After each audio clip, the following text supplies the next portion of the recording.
Shalom. Kal Halal Yahweh, Bahashem Yahawashi, Bahashem Rakah Akwadash. Double honors to the apostles and elder bishops of Great Millstone who do rule well. Salutations to all my fellow laborers doing this work in truth and sincerity, risking their lives and freedom to do so, now so more so than ever.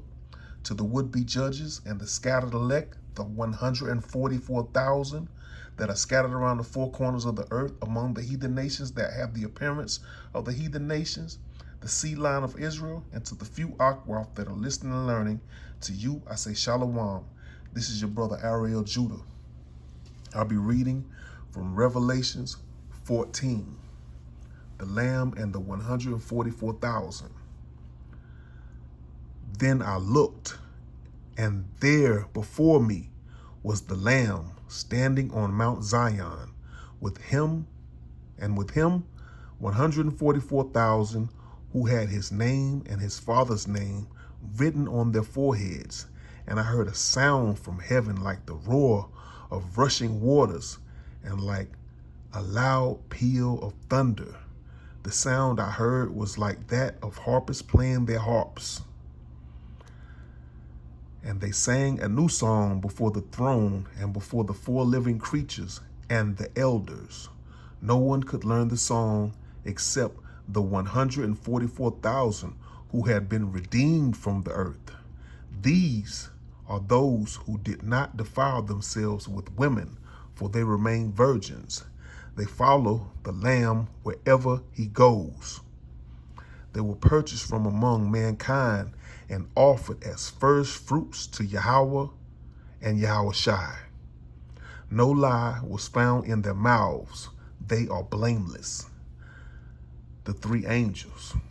Then I saw another angel flying in midair, and he had the eternal gospel to proclaim to those who live on the earth, to every nation, tribe, language, and people. He said in a loud voice, "Fear Yahweh and give him glory, because the hour of his judgment has come. Worship him who made the heavens, the earth, the sea, and the springs of water." A second angel followed and said, "Fallen, fallen is Babylon the Great, which made all the nations drink the maddening wine of her adulteries." A third angel followed them and said in a loud voice, "If anyone worships the beast and its image and receives its mark on their forehead or on their hand, they too will drink the wine of Yahweh's fury, which has been poured full strength into the cup of his wrath.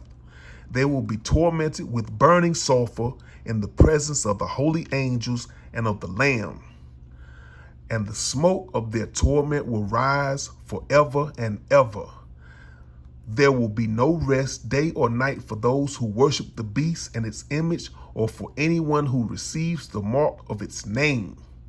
This calls for the patient endurance on the part of the people of Yahweh who keep his commands and remain faithful to Yahawashi."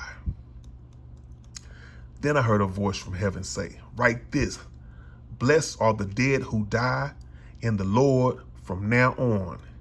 Yes, says the Spirit, they will rest from their labor, for their deeds will follow them." Harvesting the earth and trampling the winepress. I looked, and there before me was a white cloud, and seated on the cloud was one like a son of man, with a crown of gold on his head and a sharp sickle in his hand.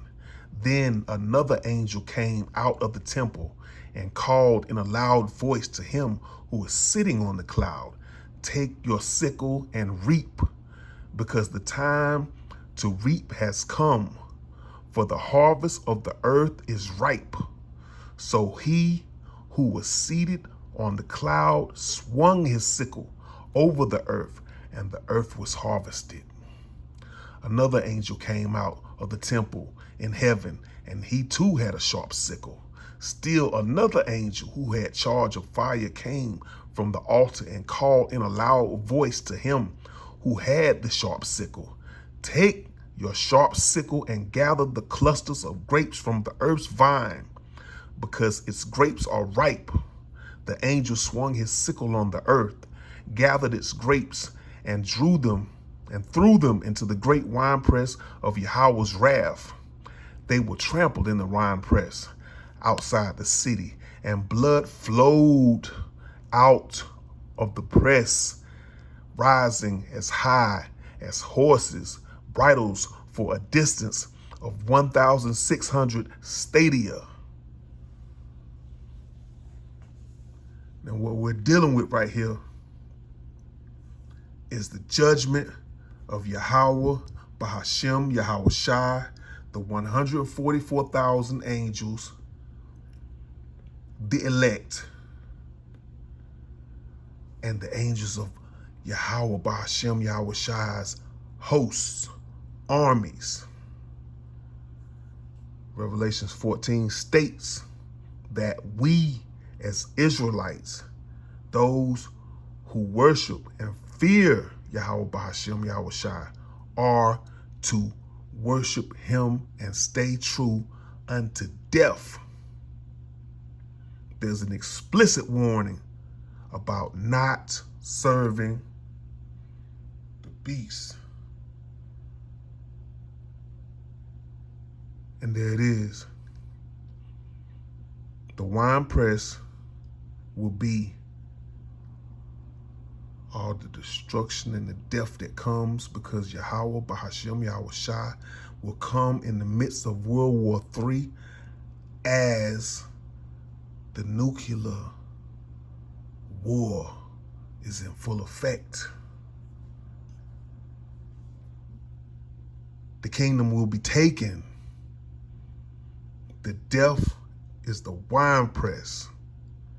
You cannot withstand Yahweh, Bahashem, Yahawashi's wrath. Our enemies will fall. The royal house of Israel will rule the kingdom of heaven on earth. That's what it is. And what you got to understand is the oppressors will be servants. So this should let you know, for all those who hold and read the book as though they are the people and the oppressors that had slaves, believe they are part of this. You are not. As the world is in chaos as we speak, and Jacob's trouble is about to get boiling hot, I'm here to tell you, as Yahweh, Bahashem, Yahawashi is my witness, if you are not a speckled bird